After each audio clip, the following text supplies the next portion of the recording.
perinatal peer support.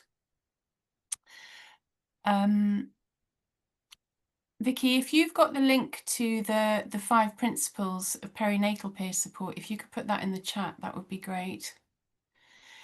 Not sure, I'm sort of assuming that a lot of you will have come across the 5 principles of perinatal peer support that was created by Mind and McPinn with support from the Maternal Mental Health Alliance quite a few years back, and it's what we've decided to kind of frame this session on. But more importantly, I'm very pleased to say that we've got Rhiannon from Home Start Stroud and Gloucester, who's going to present on their perinatal peer support Mothers in Mind programme. And then that will be quickly followed by Karen and Lindsay and Jane from Home Start Renfrewshire and Inverclyde in Scotland, who are going to talk about the number of different programmes that they're running in the perinatal group sphere. And then the next part of our session will be Vicky and I are going to go through some of the principles, but really as a way to hear from all of you about your experiences, challenges, good practice, and to really get a conversation going around the work that you do in this particular area. So with no further ado, I am going to stop sharing for the moment. And I am going to welcome Rhiannon, who is going to set us off with her presentation. Welcome. Good morning, everyone. Really good to see so many of you on the session today. My name's Rhiannon Byron. I'm the Groups Manager at Home Start Stroud and Gloucester and previous colleague of Alex's. So thank you so much for inviting me along. I'm going to be speaking to you about our Mothers in Mind peer support group, which incidentally I should add right now that I do not run this group. I manage and have always managed the staff members who do run the group. So obviously I'm involved heavily, but I am not the group coordinator. Mothers in Mind, I'm sure, is a very familiar term to all of you. It's what a lot of home starts do call their peer support groups for mums. Our group, the birth of our group, if you like, was in 2016 when Alex, who was our scheme manager at the time, and her staff conducted a pilot project. So there was a huge need, more so I'm sure you all see in home visiting, with many families where the mums of the family were suffering with poor mental health, whether that's diagnosed or not. And so they brought these mums together with the aim of starting a group, peer support, just so that they knew that there were other people who felt similarly to them. So that's where our project started, was very much answering the needs in the area. And it's grown from that time to date. I worked it out, I had a quick look. I think we've supported approximately 550 mums and their children since 2016. So I'm going to go through each slide and tell you a bit more about what it is that we do and how we do it. If that's okay, we can move to the next slide.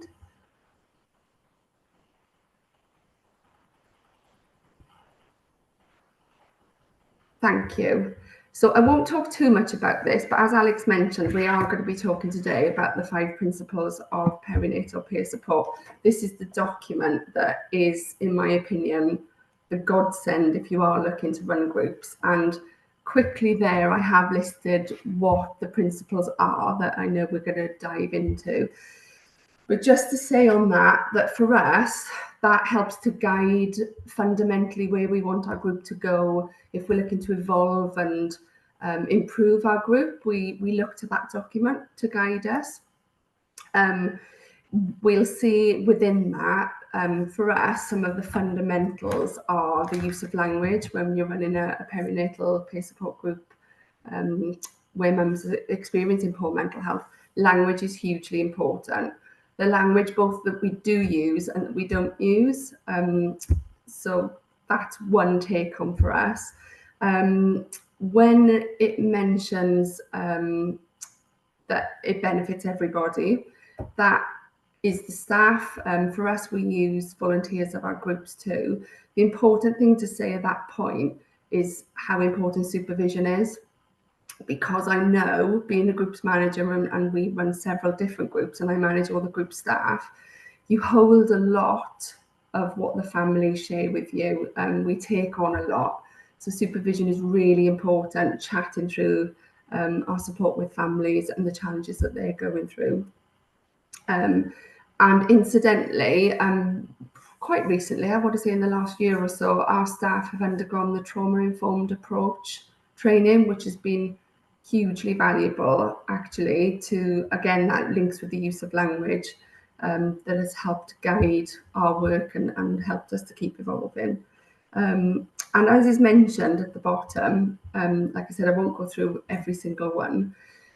It's really important that we do complement rather than replicating the work of clinical mental health services. And I don't know about you, but in our area, we're definitely being pulled in different directions because of the gaps in provision for statutory services. And we really need to be firm, to keep our boundaries there and what we can and can't offer. So it's good to have a reminder of that we're not trying to be everything to everybody.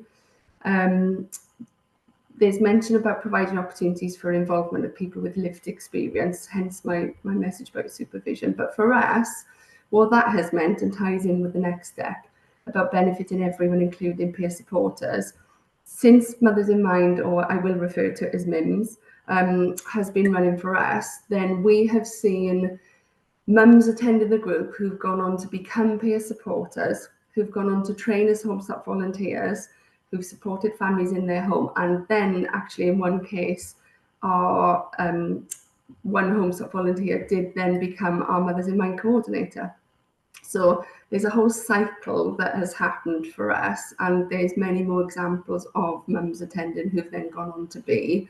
Our current Stroud group has a volunteer supporting the group who was a mum who attended quite a few years ago and wants to give back. So yeah, those principles do underpin our group and our provision and all our groups within the project, actually. Next slide, please. So what we do in our Mothers in Mind group, we offer support, friendship, discussions, activities, and practical assistance with the children.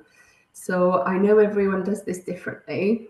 In our area, there are other peer support groups for mums struggling with their well-being, where they do have a creche. We don't in our Mothers in Mind group because we want to offer something different and not replicate what's already up there. So for us in our groups, our children, the children who come along with their mums, are in the group. So we have a Mothers in Mind coordinator and usually at least 2 volunteers within the room. Some of the mums find it really stressful to be apart from their child or their baby for the very first time. So we nurture that, and the child is in the room and there are toys and activities for the children to do. So there is the option or the opportunity for mums to get used to their children being a little bit further away, and they build up trust with the volunteers who will look after their children, will sit with their children while they're doing an activity. I should say at that point, our groups are 10 weeks long. That's evolved over time. We used to be a drop-in group. We changed to an all-year-round group. We've now become a 10-week program, if you want to call it that. And that is based on what we were finding at the group, what the mums wanted, how we were trying to keep our own boundaries and have a meaningful impact. So I'm sure that will continue to evolve in the future. We run 2 groups per week, so we cover Stroud and Gloucester. Therefore, we run 1 group in the Stroud area and 1 group in the Gloucester area each week. And our sessions are 2 hours long for mums and their children to come along to. They can drop in halfway through if they want to. They don't have to be there at the start. We encourage them to be, so that we can all work together. So how our current group operates is we have like a half an hour where they settle in, we get them a drink, a snack, they come and sit at the table where possible, they play with their children. And after half an hour, we aim to get everyone together to have a bit of an icebreaker, group discussions, to talk about whatever theme or activity it is that we're presenting to them that week. Then we give them roughly an hour to do an activity. So that might be journaling, it might be a particular craft, which I'll go on to talk about. And then half an hour at the end where we check in with each other again. We review what we've done, what we've covered, share if mums do want to share, and kind of conclude the session, if you like, and summarise and give them the opportunity. So throughout the session, we're encouraging mums to chat, to discuss, to open up if they want to, but that's not forced at all. And as I said, we do have a designated Mothers in Mind coordinator. So Natasha works 20 hours a week, term time only, running those groups. As it says in the second point, we provide peer-led group support for mothers who are suffering with poor mental health, whether that's been diagnosed or not.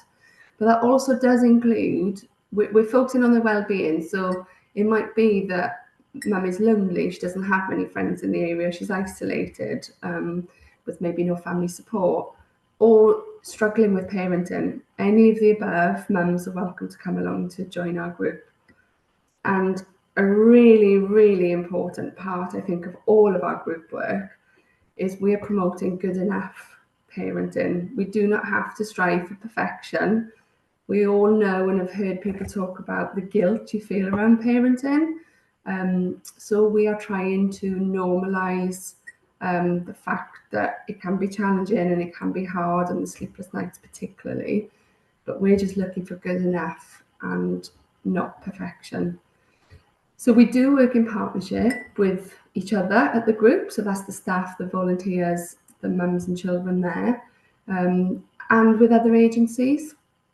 So I don't know, we're going to find out whether any more of you have been asked, can somebody come and visit your group? We do get asked that fairly regularly. And by arrangement, we do allow, for example, we had a peer support worker from the perinatal mental health team who had a mum who she felt would benefit from our group, but mum was a little reluctant, a little bit apprehensive. So she's come along. We've had a few examples of that where one of the professionals will come along with them. We've had a social worker drop off a parent at the group. She didn't stay. This is obviously all in agreement with the mum in question. So we try and bring everybody and involve everybody in helping mums to feel welcomed and settled, and that the group is accessible to them. And obviously we work in a spirit of openness, encouragement and enjoyment. So it's important to say there that we try and look at the positives, and we always try and have a positive slant on what we're doing within sessions. Whilst we're acknowledging the challenges, we're not ignoring those at all. We want families to feel like it's a place where they can open up, where they can let go, share, and feel that empowerment being in a room with other people who understand what it is to be a mum and to struggle. And incidentally, we do involve the mums within the sessions. So with our session planning, they often guide and suggest activities. So I know at Christmas time, one of the mums led a group craft that was her idea. She wanted to bring it was salt dough. She prepped all the salt dough. She wanted to do that. We offered to do it for her. And so, yeah, we try and involve everyone. So it's their group. It's not our group that we're doing to them. It's a collaborative process. Could we move on to the next slide, please? Here are only four, but some examples of activities that we've done at the group. So every week we try and have an activity, a craft. I know it's not necessarily easy to see all of these, but on the right hand side, the large picture was kind of a collage really of what motherhood means to the mums in the room. So expressing themselves through art, craft, colouring, drawing, designing, cutting out, whatever it is.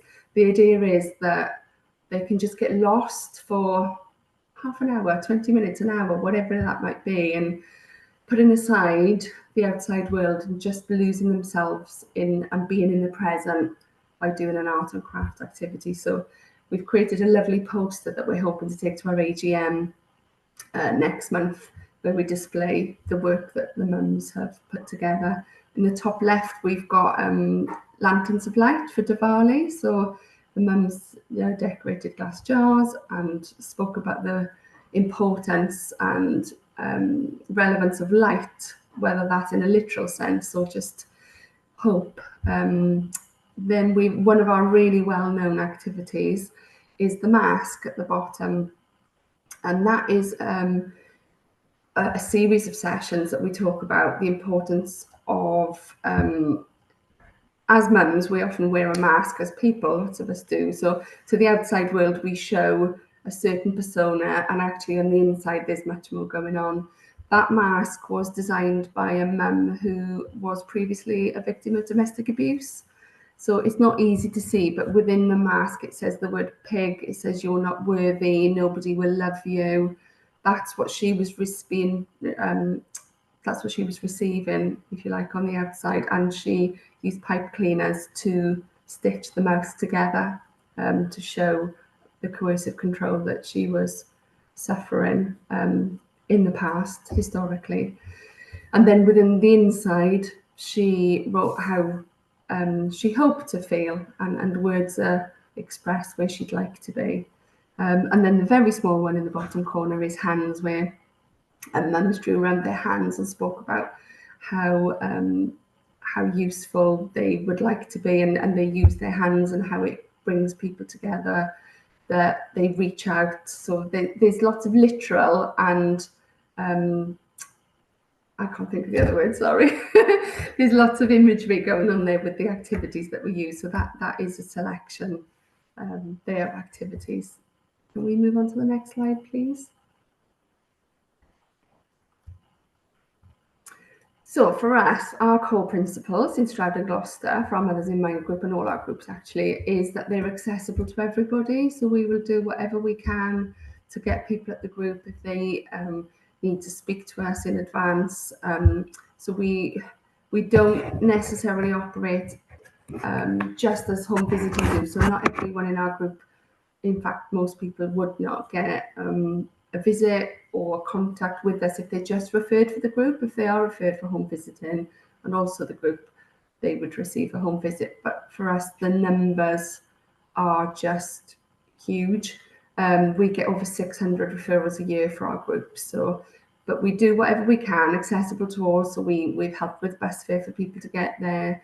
We've tried to manage lift shares. If somebody's particularly nervous or apprehensive, we advise them to get there earlier so that they can meet us and get to know the venue.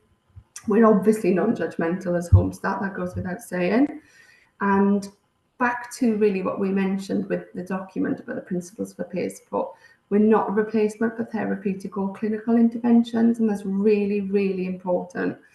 When we receive the referrals, as the group's manager, any complex referrals come to me to triage, because we are being asked more and more to support families which, quite frankly, are out of our remit. They're very complex. That doesn't mean to say we're judging them on the referral form. We will always have a conversation with that referrer. But severe mental health problems within mums where they aren't supported by statutory services, for us, that's where we would draw a line, because we do not feel that it's right that we are the only person holding that family. So that's a really big one to remember. We do support parents to access other services, not just mental health services. So a big part of our work is plugging them into getting to know what else is on in their area, what other organisations can help, what groups are on, how could they lean on to support them, whether that's with their mental health or housing or debt. So we even do activities around that, and part of our program now that we're 10 weeks is getting parents ready for endings. And so what comes next after the group? So yeah, a big part of what we do. We're obviously aiming to boost confidence. We want the mums to come along to know that it's a place where they can be open and honest and share with others and feel the benefit of that peer support. Really, really importantly is to ensure mums feel listened to and understood. There's a mum attending our Stroud group at the moment. I've met her myself twice when I've been to the group.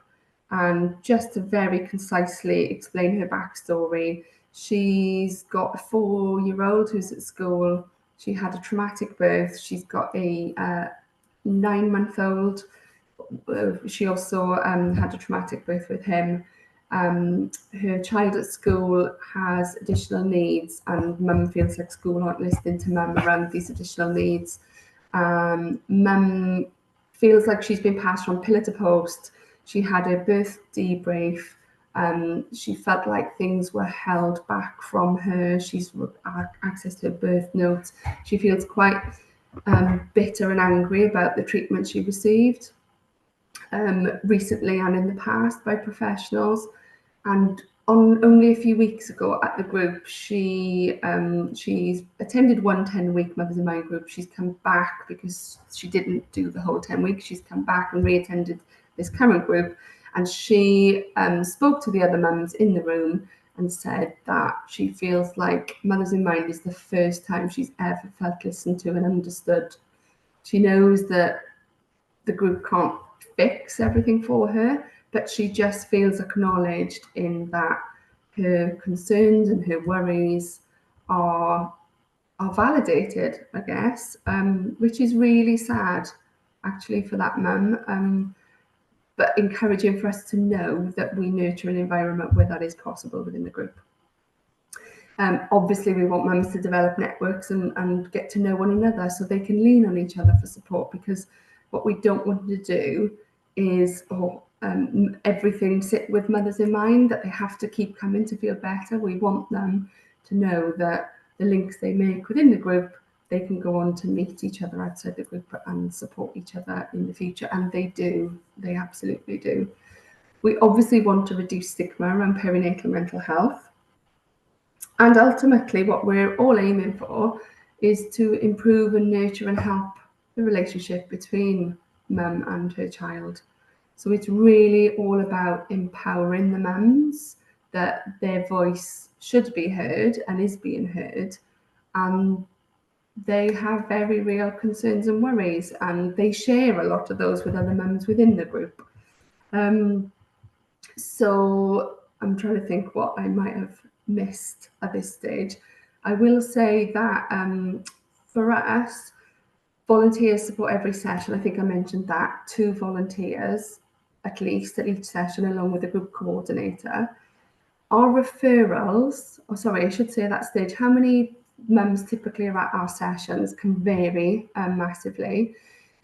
We have around 8 to 10 on average. That doesn't mean to say we have had 12 mums.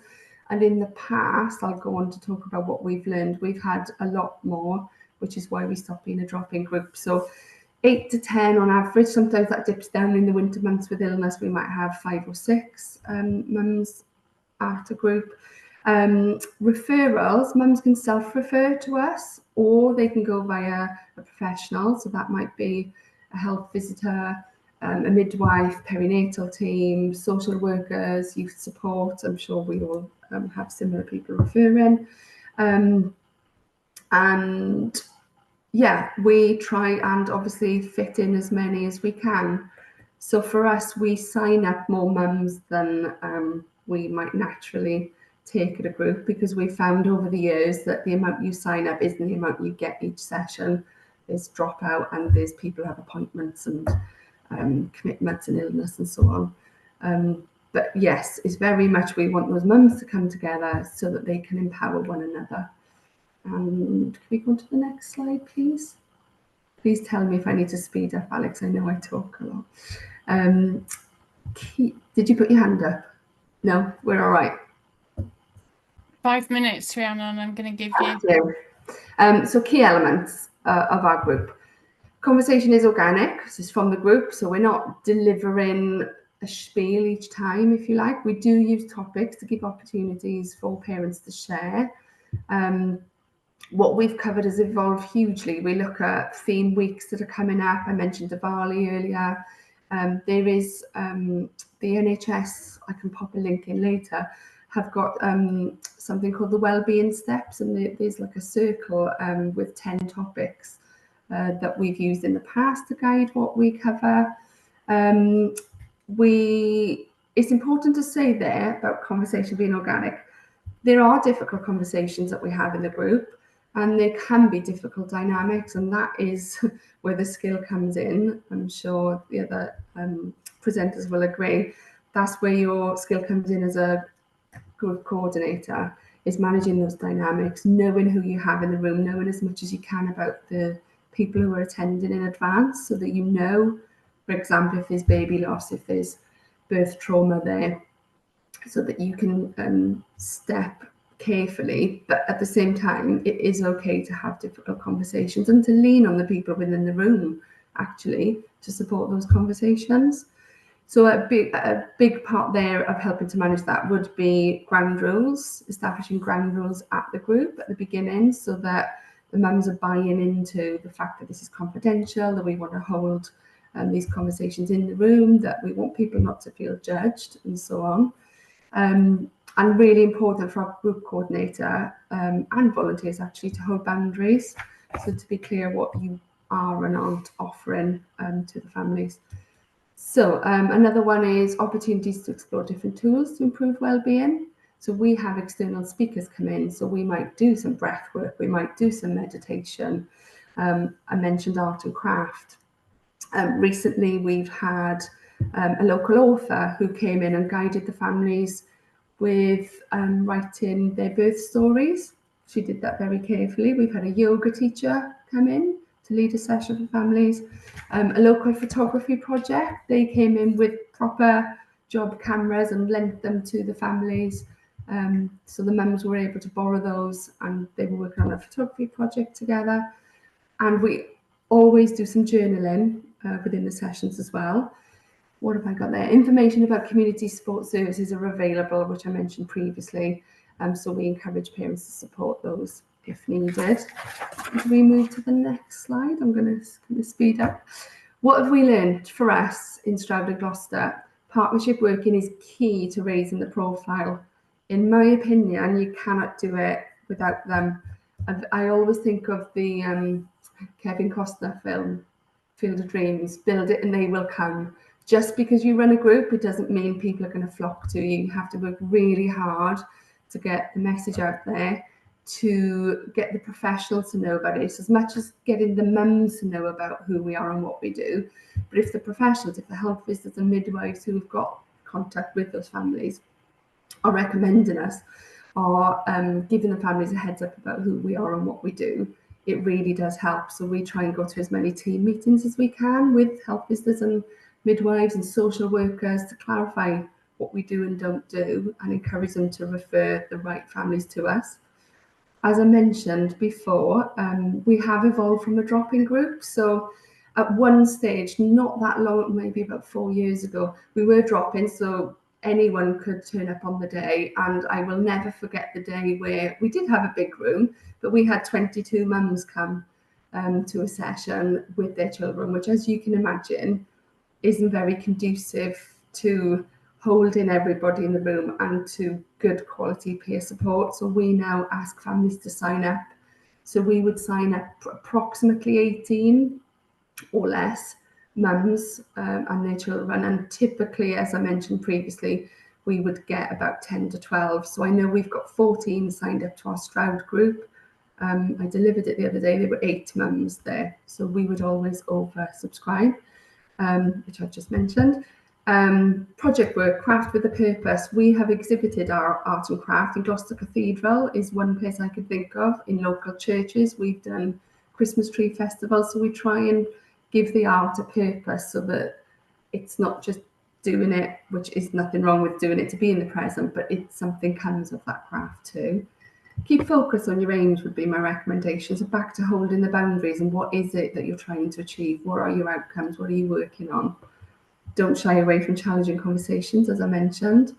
Utilize the skills in the room. We have people from all walks of life bringing all sorts of skills, knowledge. Use the mums that are coming along if wherever you can. Some mums just aren't ready to come, and that's okay. You know, sometimes we do sign up those mums who, yes, yes, I'll come, and they just can't make that step. And we will try and do what we can, as I previously mentioned, but some mums aren't ready at that point for the group, and that's okay because, as my last point shows, groups aren't for everyone. Um, and they're not. Some people don't like groups. But word of mouth, having said that, is a huge, huge positive for where a lot of people find us. So for us, we had 196 referrals for Mothers in Mind in 2024. 84% of those came from professionals, the rest were self referrals. Actually, we get fairly equal number of referrals. Our top referrers, if you like, for Mothers in Mind are health visitors, perinatal team, and midwives. Um, and there's a bit about evaluations. Do you want me to go on to do, Alex, or do you want me to stop? I think maybe hold that, Rhiannon, because we'll look at evaluations a little bit later, if that's okay. Yeah, no problem. Thank you so much. That was a great whirlwind tour of that fabulous project. I will say to everyone is that there'll be a chance to ask any questions or to give your own thoughts or reflections, either from what Rhiannon's talked about or from the next presentation when we go into the workshop part. So thank you very much, Rhiannon, and we will come back to you a little bit later. Next, I'm equally pleased to welcome Karen and Lindsay and Jane from Renfrewshire and Invershire, who are going to talk about their work, and I think Vicky is going to share the slides for them. Hi there, I'm Jane Hamilton. I'm the Communication and Impact Manager. So I'm just going to do a brief introduction and then I'll leave it to the experts who are Lindsay and Karen, who are actually our perinatal family support coordinators and delivering the groups. So our perinatal groups began post-COVID. And as a result of the needs in our community, and they have evolved over the last 4 years for how we actually, the structure of the groups, how we run the groups, how we invite people into the groups and let people know that we're there, and the kind of additional evidence-based programs that we offer around about our groups. Can you just skip on, Vicky?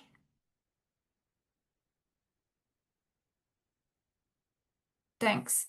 Yeah, so we offer a wide range of different perinatal peer support groups. So we've got two groups, one in Renfrewshire and one in Inverclyde.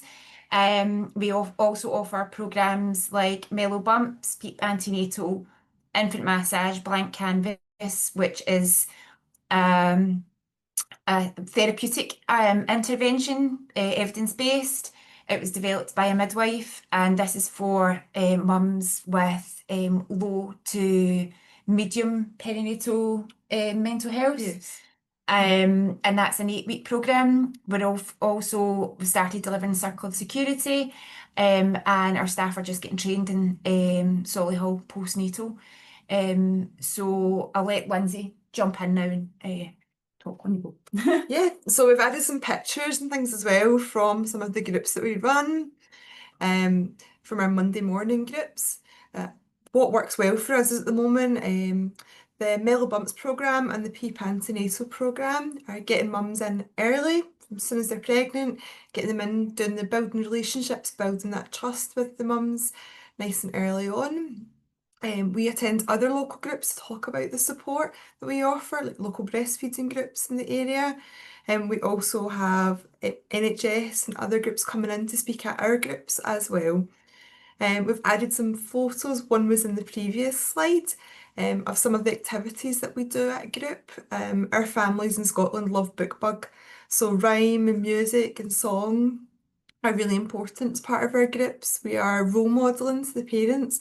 Some of them don't like to act silly and play and sing, but the babies love the repetition, they love the songs, just having that looking forward to it every week. So normally at the end of every group, we add in like a little 15 minutes where we'll read a story and we'll sing, get the musical instruments out, shake the blankets and have a little bit of fun. Sometimes mums at the start aren't so keen and confident and they soon warm up to that as the weeks go on. The other thing that works really well just now in both Renfrewshire and Inverclyde is that we have funding to provide food at groups. So at the moment, obviously we always provide tea and coffee, and water and juice, fruit as well. But at the moment we are offering hot rolls to our families at all of our groups. So we're very lucky right now to have that funding. So when everyone arrives, we take an order. It's just a really nice social space that we can all sit together at a table. Sometimes the wee ones have toast and we just share food together, and it's just a nice way to interact. As mentioned before, we are working with different health professionals in the area. So we have weaning support come in, chat to mums about weaning. Recently we've had NHS in to speak to families and our volunteers as well about oral health, and so the volunteers can share that with the families as well. Volunteer support is so crucial at the groups. Certainly in Renfrewshire, I'm very lucky. I have 2 volunteers that come almost every single week unless they have something on. And if they can't make it, then I can put out to the group and someone else will support the group. The mums build really nice relationships with the volunteers as well. Some of our families are very isolated and have no other family support. So the volunteers start to build a wee relationship with babies as well, and they love just seeing the faces and meeting new people. So it's really lovely having the volunteers along. Moving people on graduation. Graduation is cute. The parents really love it. Yeah. So when the babies reach about maybe 9 months to 1 year, we move them along, hopefully to a family group. Sometimes people naturally move on as well with parents returning to work and things as well. But we take a little graduation picture of the babies, and one of our mums recently is from Africa and she was really proud. In fact, the baby's in the picture actually. She was really proud to share that with her family in Africa, and I think they all thought she was a little bit mad and they were like, "What is this? The baby's not at university." So that was quite funny.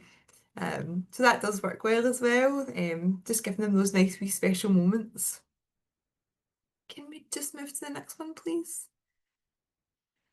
Okay, so we've included for you one of our case studies that we prepared recently, and this is for a mum who actually reached out to us. She was expecting twins, so was keen to have any support that was possible. She was like, "I'll take it all, I'll have everything." So mum started July 24, so that's just about nearly a year ago, and she attended our Mellow Bumps programme.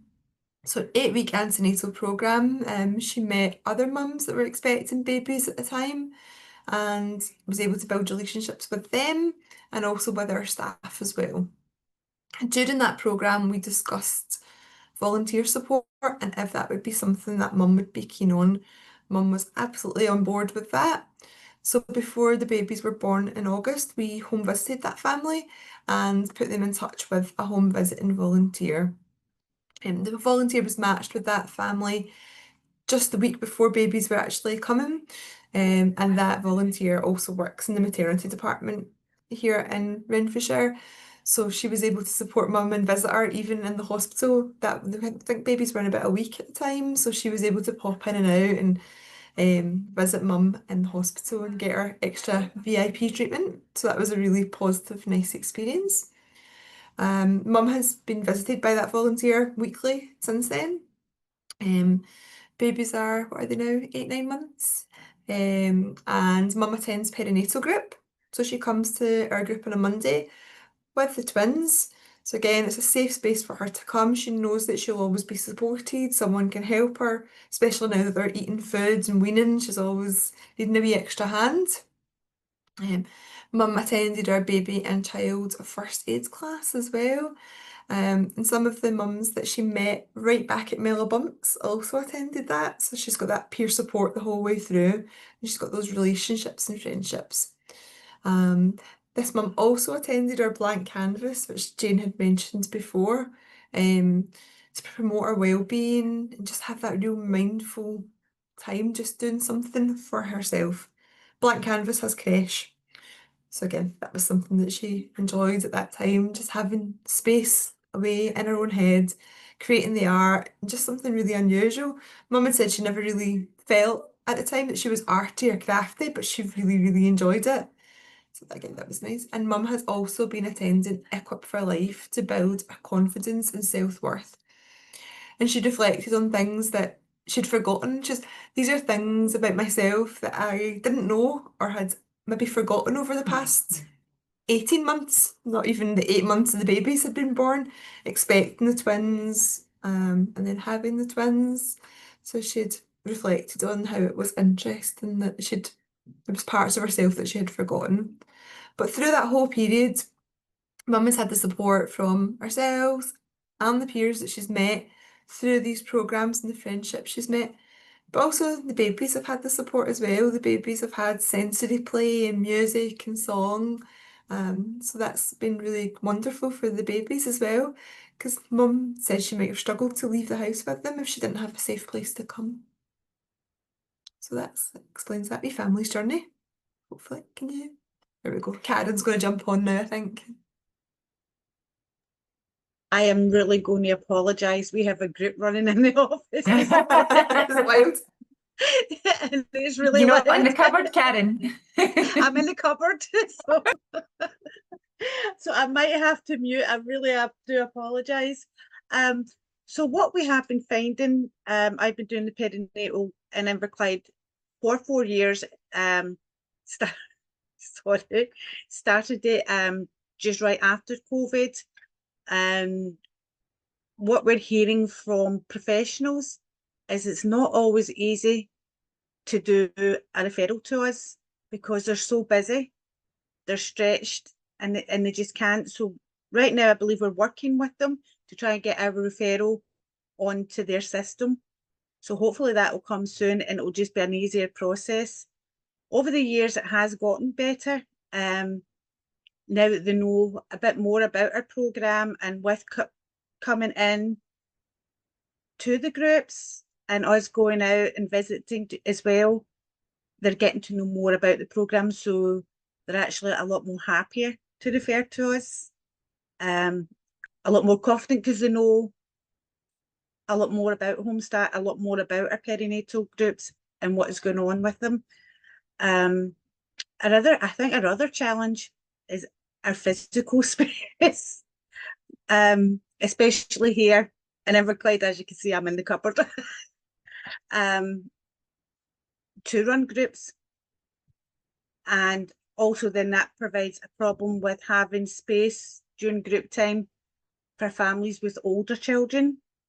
So we've actually had to put it down to perinatal is for children under 1, and there's no additional siblings can come with them. And it's also the same with the family group. It's for children over 9 months, unless they have a volunteer who can take a baby. And that's simply because we don't have the room. So hopefully we're hoping to move soon and we can provide creche and make it less of a barrier for families with more than one child to come into groups. Again, the food provision, having that hot roll, sometimes that's the only food our mums are having in the morning because they've been running out, they've not had a chance to feed the kids, they've not fed themselves. So it's really, really nice for them just to get to sit down and have that hot meal. Might be the only hot meal they're having till later on that night. As I say, creche we are providing when we're doing our different groups like Blank Canvas, Middle Bumps, in the circle of parents. We have the creche in there. As I say, can I go to the next slide, please? Our reviews, we do them regular because we have families that are supported with volunteers. So they get reviewed every 3 months. Our group families get reviewed every 6 months, but we're always available if they're needing. We're always there to help. And we send out wellbeing surveys with them, family consultations. And I know with both groups, it's the parents that tell us what they want in the group. Every 6 weeks, they make a plan of what they want to see for the 6 weeks in the groups, what crafts they want, who they want to speak, what they want more information on. And this is how we then build what we're going to do for 6 weeks with them. As I say, and again, our volunteers are invaluable in the setting. We couldn't, well, I know I couldn't run my group without my volunteers. And I will say, what I have noticed at running these groups is so beneficial for the mums. It's absolutely beneficial for the babies. And I touched on it yesterday, the fact that the babies learn to build friendships. And it's a friendship that's lasting through each group they're going with. You can tell who started in perinatal together because they have this little friendship going and they're learning all this, and it actually brings the parents closer because the children have a friendship. We're noticing that they're having a better bond outside of Homestart, and they're meeting up and they're going to soft play and they're going for coffees or going for lunch. So they're building their own support system out with us, which is great and fantastic. And that's what we want to see happening. And I feel that's really what we're about, is giving them the stepping stones and the foundation to go on. And it's really good. So I'm on to next one. Is it back to you, Jane? Yeah, that's just a wee quote from one of our families that we recently did a report on our perinatal work for a funder that had funded perinatal work, and that was one of the quotes that came back from our mums. And I think, like Karen was saying, it's for us. We had a meeting yesterday with Vicky and Alex, and we were chatting about what that golden thread is. And I really think the golden thread is the relationships. So it's the relationships that you're building with the parents as early as you can. If you can get the parents, you can get mums in while they're pregnant. It gives them the trust and that safe space. They know who you are, they know who their volunteer is, or they know who your pool of volunteers are that are supporting at groups. The relationships that you're building with the other professionals that are referring in or that are coming in to speak, the relationship between the teams. So often you hear somebody coming to perinatal group that's maybe not supported by whoever's running the group, but the staff are passing comment on, oh, Lindsay was doing great with the twins the other day. The twins are and just that sharing of the stories, and everybody's got eyes in the family and is there to support and catch the families if needed. And the relationships then you see again with the mums that are getting built and with the children. I think that's the golden thread that comes through it all. Yeah, and just having those, like Rhiannon said as well, having those sometimes difficult conversations, but you've provided a safe space. You've got your staff and your volunteers that are getting support and supervision so that they're not carrying sometimes quite heavy conversations on their own. And just really working with the families to see what it is that they want to see from the group. Yeah, can you skip on, please? I think that might be us. Was it? Yeah. Was it it? Yeah. Yeah. Yeah. So that's just some contact details for us. If anybody's got any questions, we're more than happy to answer. Thank you. Great. Thank you so much. So much rich and interesting work, and I absolutely agree with you, Jane, about the golden threads. I think I think it is. It's that thing. It's that home start thing, isn't it? It's about the relationship, the relational, compassionate support. Thank you so much. Lots to think about. I hope it'll be okay that we're able to share your slides with everybody. So if people do want to contact you directly, they can get your email addresses from that. And Rhiannon, you're happy for me to share your slides as well? Okay, I think Vicky and I are going to make a note to ourselves for next time that we probably need to readjust our time keeping because it doesn't matter, because the most important thing is to hear from the network and for others in the network to hear about the work that's going on. But I think we're going to play it slightly by ear in terms of timing and carry on with our presentation. I'm going to share my screen and Vicky's going to take us through some of the principles, but with the idea that we want everyone in the room to share their expertise and learning and questions. So I will just share my screen again and pass over to Vicky. Alex, and thanks for the speakers. I think they have already set the scene very well. So I'm just conscious of the time that I'm not going to sort of dive into the details of the principles, but more kind of like setting the scene by giving you some questions to think about. So I think it's more important for you guys to kind of like share your ideas and think about how these principles actually like translate into practice, especially within the home start context. So Alex, are you sharing your screen? Oh, can you not see it?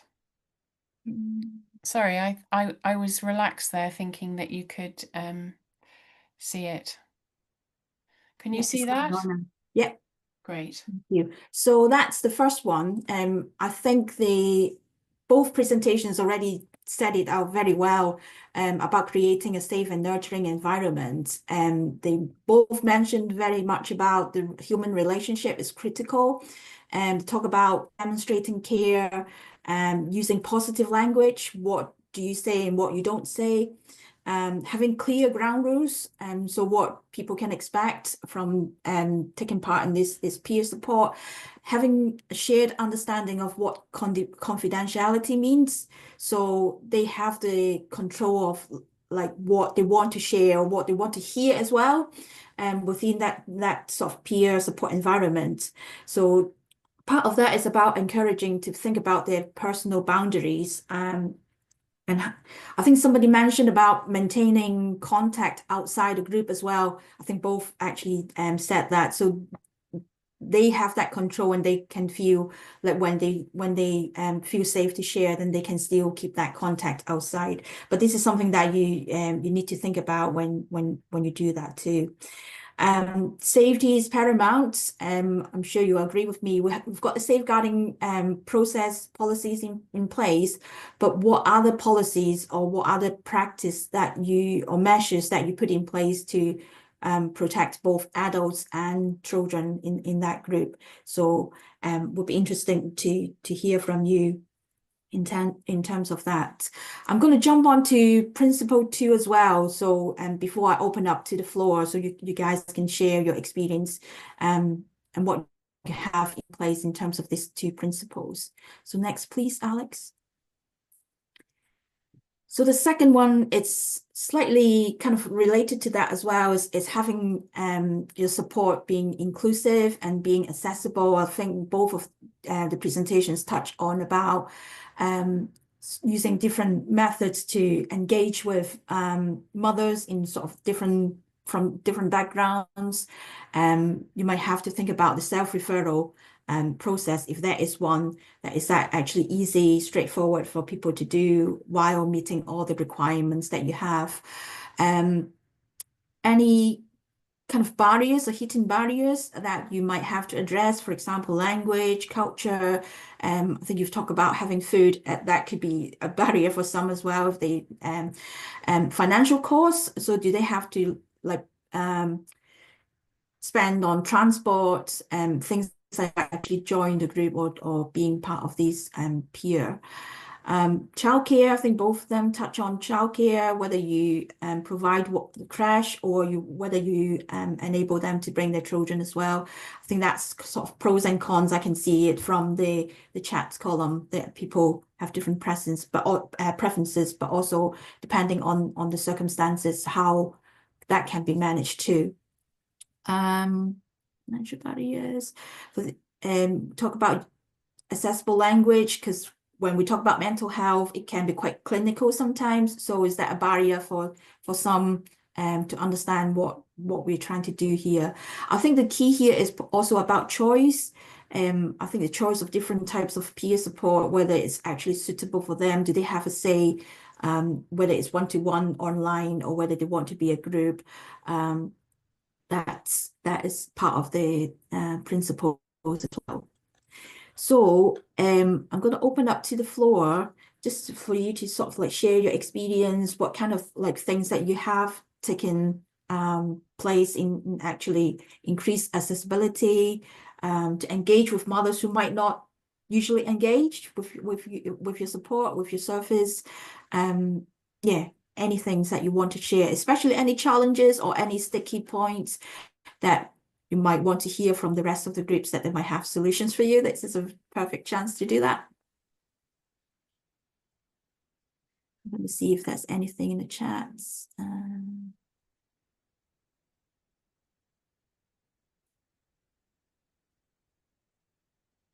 So I think so. Karen, sorry to throw you under the bus here, but could you please speak a wee bit about the development of the New to Scotland group as a result of like a lot of the mums not comfortable because our perinatal groups are open to mums and dads. It's not exclusively mothers.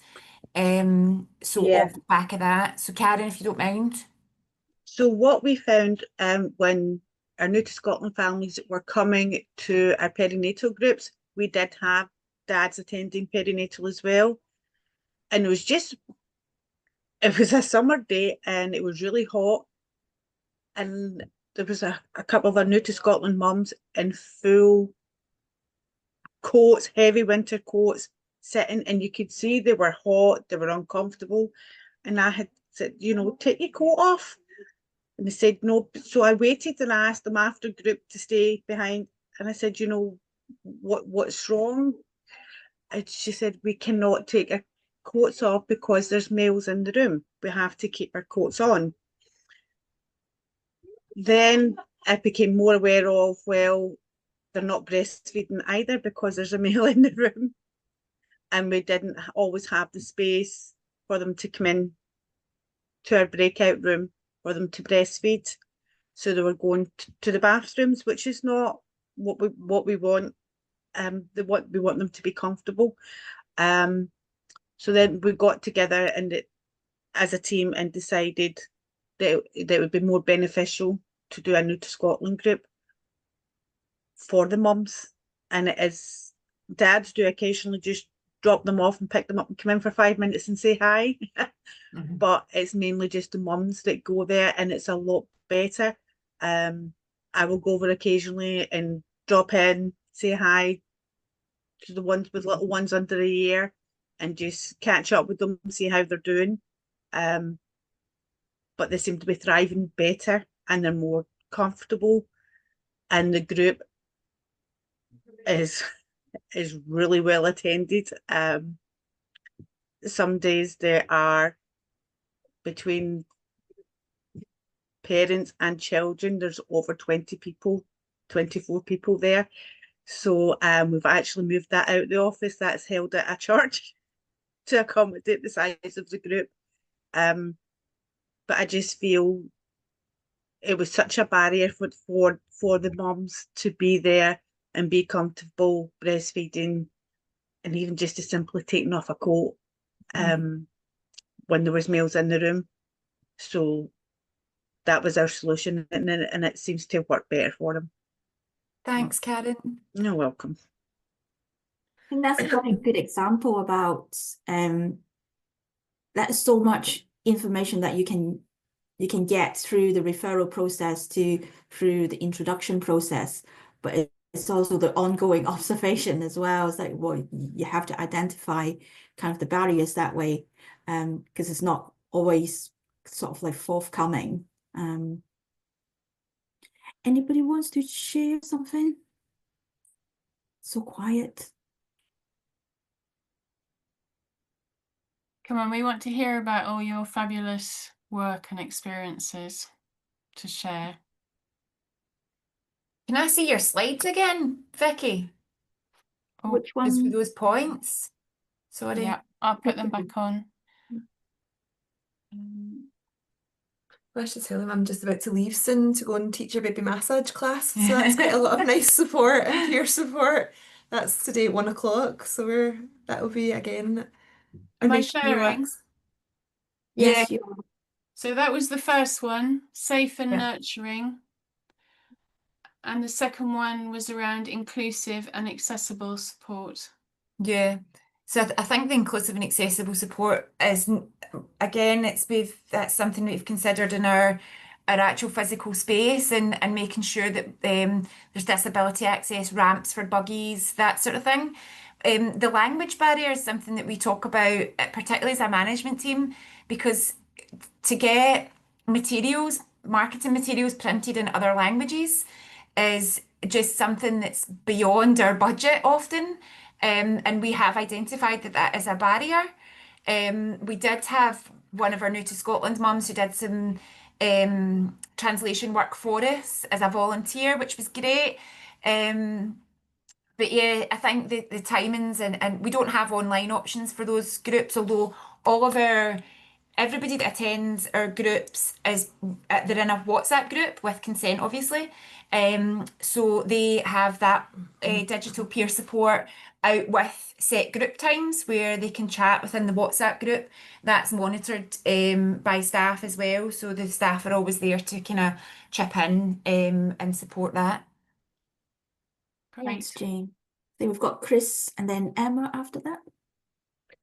I was just going to say a couple of things that we've sort of managed to implement in Homestart Essex. We've got Mothers in Mind groups that we run as well, following sort of Homestart Stroud and Gloucester's kind of pattern.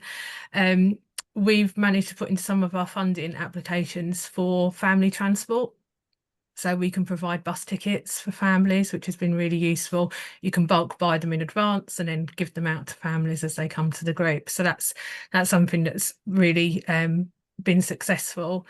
And we do also offer online wellbeing groups as well. So they're not Mothers in Mind, but they're different kind of program that we've devised so that families that don't feel they can access the face-to-face group for whatever reason can still have that online wellbeing support. And we do find that they do still build that peer support between them and sort of develop a WhatsApp group and things between them, even though it's online, which we weren't sure whether that would work as well. But for some families, it definitely is the preferred option. Can I ask, is that in terms of managing risk, is that more or is that less, or is that quite, because I would imagine the online peer support would be quite different if you're like face to face. So in terms of kind of risk assessment and all that. Yeah, so I mean, we still carry out sort of risk assessment with the families, and they still have the sort of guidelines for sort of joining online. And in fact, obviously, for some things, it's more kind of stringent in terms of the online groups because of other people being around and all of that kind of thing, and just making sure that it is still a safe space for parents. So it's evolved over time, and we've always reflecting and looking at whether things need to change and how we can develop it. But it's definitely a good offer for some families. About the choice, isn't it? Yeah, Thanks. definitely. Emma? Hi, yeah, I was just going to say, one of the things that people always comment on about our groups is the ratio of staff and volunteers that we have to people that attend. It's much higher than your mainstream community groups. And I suppose for us, in order to develop the peer support. You almost need the one-to-one support initially to get someone through the door and help them feel comfortable to engage with other parents. So I suppose for us, one of the things that we're always just really aware of is that real need to recognise the vulnerability of people walking in, the experience that people have had of previous groups walking in. So I think often people are quite shocked when they come in, the level of staff and volunteers required for what's a peer support group. But to create that safe environment for peer support to happen, you kind of have to hold people. So I just think that's something that we're always really, really mindful of. It's quite, you know, there can be quite a lot of resource, and then the skill is knowing when you back away and leave people to access the peer piece, isn't it? So that's a very valid point, because I think is it Rhiannon who mentioned about trauma-informed training? I kind of like make a notes of that as well, because you won't kind of know 100% like what's their past experience like, and whether there would be some trauma-informed, and whether you can actually offer a different relationship so they can engage better.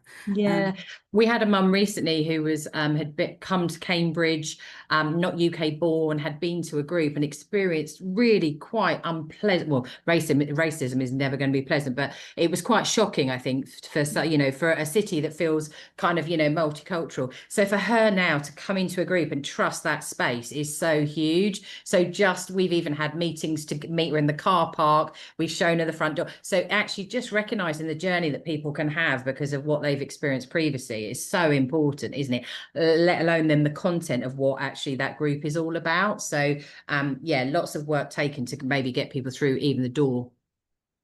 Thank you, Emma. Maria Sivia? Hi, good afternoon. I just managed, because I took a screenshot, Lindsay, of your case study of the twin mum that you offered all the different groups. But what I was interested in find out is the age that you offer, and do you offer everybody all those kind of services, or you just offer the service to different families? Thanks for the question, Maria Sylvia. That's we offer what we describe as a package of support for our families. So depending on how the family comes in to us and what the family identifies their needs are. Again, it was what Vicky was saying about choice. So our families are offered access to whatever groups would fit for them. So a perinatal group, if they're not ready for group, do they want one-to-one support? So we've got intensive family support workers as well. So to support families maybe through a more challenging time. Is it volunteer support they need? Do they want to come to Mellow Bumps? So it depends on, it's very much the choice of the family. They're offered places at these courses when we're running them. And again, it's putting those boundaries in place as well. So things like blank canvas, there's the expectation that your child will go into creche during that, so that you won't have their baby with you. So that you and the other parents that are there can fully immerse in that kind of experience and take the best advantage of it. So if mum's not ready to leave baby, then maybe it's not the right time for them to have blank canvas. So it's just having those frank conversations and making sure the family feels supported and offering them choice and the programs that we've got. Good. So one more little question. Sorry if when you say about the creche, Yeah. do you provide the creche or not? No, so we put that into our funding applications so that we can buy creche in. So the program's usually run for 2 hours, and I don't know if it's different rules in Scotland to England, but volunteers can't. It has to be childcare professionals if it's more than 2 hours where they've got the children. So just because of those kind of legalities, governance boundaries, we always buy the creche in. If it's going to be an hour, then we would consider asking volunteers to do that. But we tend to, we've got a local community interest company that supports both Renfrewshire and Inverclyde with childcare professionals. So we've got a great relationship with them. So we tend to buy them in. Okay, thanks for explaining. Thank you. Thanks, Lindsay. Thanks, Jane. Sorry. I'll pass it on to Alex for the next principle. I'm still sharing, aren't I? Sorry, I Yes, get you are. confused sometimes with Zoom. Okay, so principle 3, I think that Rhiannon actually explained it and communicated this incredibly well. And because of the time that we're on, I'm going to slip it. I think if the connection and the relationships are really important. It's part and parcel. And in fact, one could say that about all the work that we do in our local home starts, couldn't we? So I'm going to move on to the next one. And Vicky, I think that one's back to you. Yeah, so this one's about the voices of the lived experience as well. I think somebody touched on that in their presentation already. It's how you kind of design that support with people who actually like using that, so it's make it more effective. So do you have any kind of co-production, co-design kind of process that you do with the mums, but also how do you have any feedback mechanisms that you can collect these kind of feedback, suggestions, ideas from mums that's that is actually working for them? Any ideas?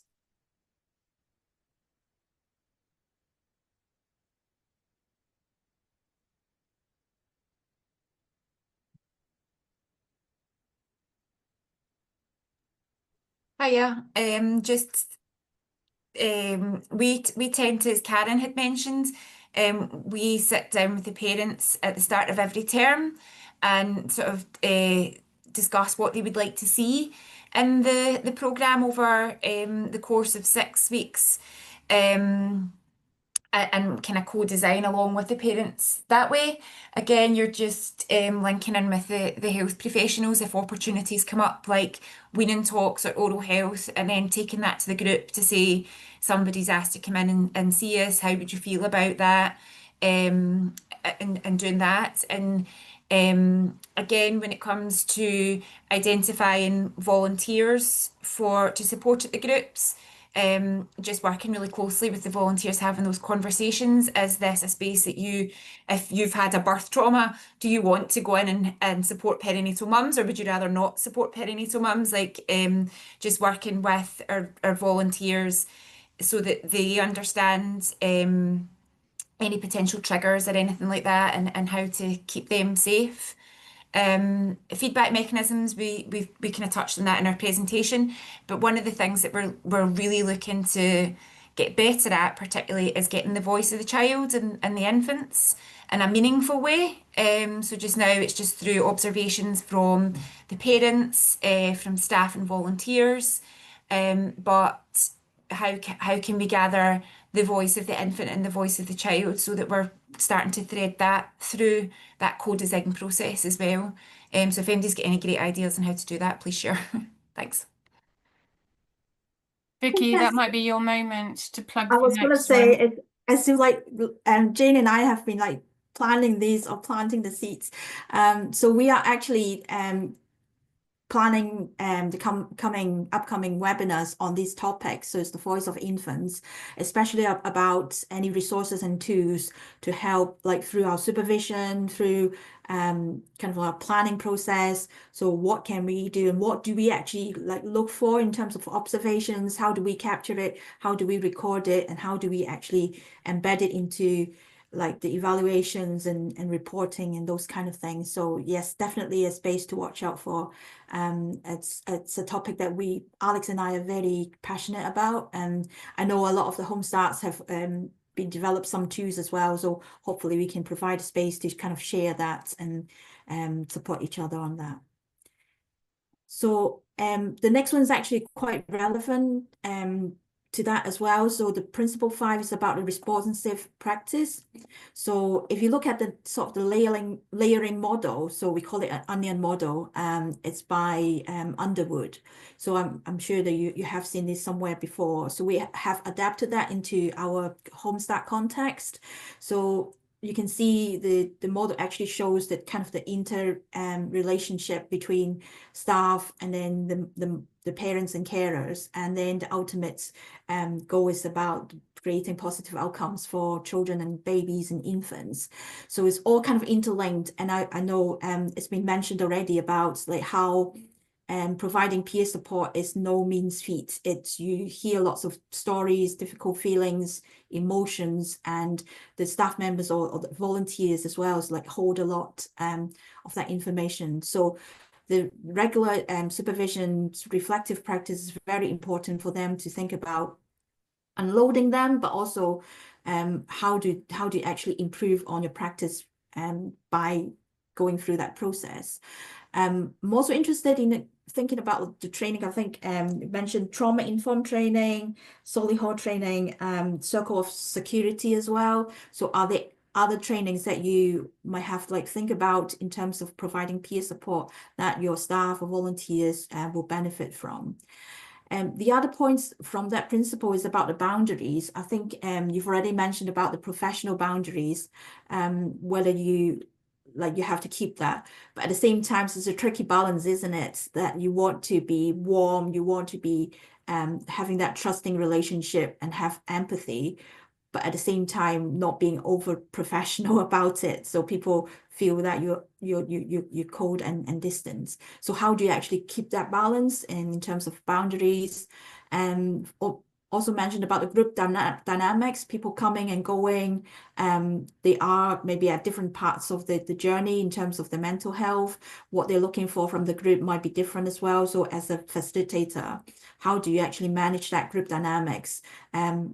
That's to be fair, and also everybody's got the same kind of opportunity to take part and benefit from it. So just wanted, in general, hear about your experience in terms of that, like especially training. Do you kind of look for funding to cover that as well? How's your supervision experience? Is that easy to keep that as a focus? Is that quite different from the supervision for staff and volunteers doing the one-to-one home visiting? Just, any ideas, any feedback, any suggestions would be welcome.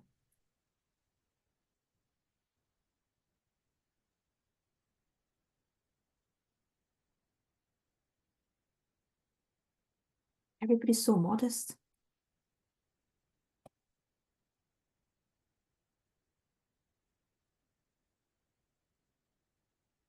Karen? Hi, just a note on the supervision for our volunteers, are what we consider group-only volunteers. Our lead manager down here actually does their supervision. It's so that they can have a secure space, because if it was myself doing the supervision and maybe I had done something to offend them, they wouldn't want to necessarily come and tell me you've offended me.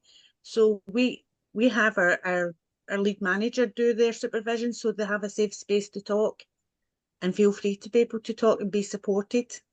And then they can feed back to myself and to the other group workers if there is a problem.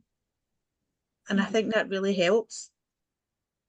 Yeah, so it's kind of the third party support, isn't it? Yeah. I know some of the homes that have clinical supervision in partnership with the NHS, the local NHS as well. That could be, something that they arrange locally if they have that relationship. Do any of you provide clinical supervision at all? No. No. Just the in-house supervision. Do you think that is something's needed, or are you quite okay at the moment? Yes, Magda, I was about to call you out, and then I thought, no, I will be horrible. You might not be there or something. No, We do have someone. Yes, I'm here, but sorry, I needed to keep my camera off because my connection is not so well today. I hope it will work. We don't have clinical supervision for our volunteers. We have that for our staff members. And our senior management staff do not take part in it. So that's basically for for our coordinators. That's a safe space for our coordinators. But we also have 2 other organizations who provide support for families with young children, a bit different types, but still in a line of like our values and approach. And that's the space where the clinical psychologist leads the sessions, facilitates the session, giving that space for every session there is one person bringing a case study, first explaining what happened, what was the barriers, what worked, what didn't. And there is like an open discussion where everyone contributes and thinking like, okay, what works, what could be even better, or just basically coming together to help to think how to overcome some barriers.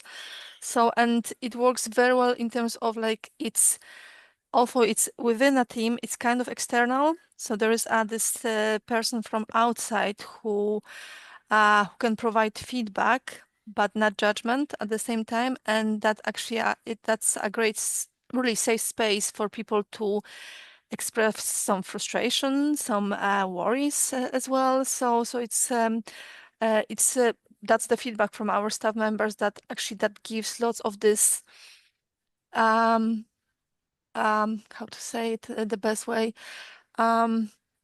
lots of that builds actually Containment? confidence, yes, containment, but also builds confidence in them that actually they can be sometimes wrong or not, the best, and good enough is sometimes good enough, and that's okay to ask others for opinions and help, and that they don't have to have all the answers and be those like professionals that they know everything and at any point. So, and in terms of peer support, amazing as well, because actually we can actually observe that there is more discussion between coordinators in the office. They actually ask each other, oh, what do you think about that? So it's basically, it helped to break some ice and barriers as well. Yeah. Thank you, Magda. Before I pass it on to Alex to talk about evaluation, just a wee plug about the supervision and reflective practice toolkit that Alex and I have been working on with a working group from Local Home Starts. We're actually finalizing the level 1, so which is supposed to be for volunteers and staff members who don't have the line management responsibility, so they understand why it's important to do the supervision, how to do it. And also we are refreshing some of the templates as well, so it makes it more meaningful. I think Emma's on our group for that piece of work. So yeah, just watch out that space, but we'll also, once it's out there, we would love to hear your feedback if that actually works for your group facilitators as well. So yeah, any feedback would help to kind of improve on that. Over to you, Alex. Right, we've got a whole less than 5 minutes left. So I'm just going to really touch on this area because I think it's a really important area, and I would love as a network if we were able to share ideas and good practice, but because of the time it may be that you need to contact us directly, maybe send an email or something. But we know that good perinatal peer support, we know safety, inclusivity, connection, peer support is powerful when done well, collaboration and reflection. But how do we evidence this? How do we show the magic that happens in the room? And we know that across the network, everyone is doing different things. So if you're using an external program like Mello, then you're going to be using the scores that they're using. Rhiannon talked about the fact that I think you used a few. I think you're currently using the Edinburgh scale. Some people we know are using Core 10, all of those. That there are so many different ways. Wouldn't it be wonderful if we could find like a kind of network way of measuring the difference we make in these groups? Please watch this space. Vicky and I are on a mission. But alongside that, I think there's another really important thing, which I do think external programs are doing better than we're doing with our sort of more homegrown, is that we do also have to consider the, you know, the infant voice, the baby in the room. You know, how do we evaluate actually the impact of that space on the baby or the infant? So if we hadn't run out of time, I was going to really hope that some of you would be able to share what you're currently using, what's working, or if you're not, how we could support you further. So I feel it's such a big area that it may be that we take this as a webinar on its own, Vicky, to consider maybe later on in the year. And I think there's also something really important for us all to consider in you know, in your local Home Starts and also at Home Start UK, is that alongside the skill of holding space in the perinatal period, there is also a real skill in collecting data and working with the people that come to your groups to really get them to understand why you're evaluating, why it's useful, that it's not just a sort of slightly embarrassed, would you mind filling this in? You know, it's a whole area where I'm sure there's fabulous practice going on, but it'd be really nice to bring it together and consider as a network. Oh, that is the last slide. So the next webinar is the 18th of June. We are going to be considering the voice of the child. Is that right, Vicky? Yep. Yeah. What I'm going to stop sharing. What Vicky and I will do after this has finished is we will put together some of the resources, links to anything anybody's talked about, and any further kind of things that we think would be helpful around this area of support. And the recording will go up on the PIM at home page if you want to share it with others in your team. And we will also send you via email just a very quick, literally 1 minute evaluation of this webinar, because as I've just said, evaluation is very important. And as we've been through the perinatal peer principles, what you think is important and will help us as we develop these webinars going forward. So please take a couple of minutes to fill them in. A huge thanks again to both teams that presented, or Rhiannon, your own team, and Renfrewshire and Inverclyde. Vicky, is there anything else that I should say before we let everyone carry on with their day? What time is the next meeting? I think it's an afternoon session, isn't it, on the 18th? Yes, it will be in the afternoon. I think it's 2 o'clock. 2:30. Let me see. Yeah. Yeah. Thank you so much, everyone, for your time. I hope you found it helpful, inspiring, and please do reach out either to the presenters or Vicky and myself if there's anything you'd further like to share or have any particular questions about anything. Have a great rest of your day. Thank you.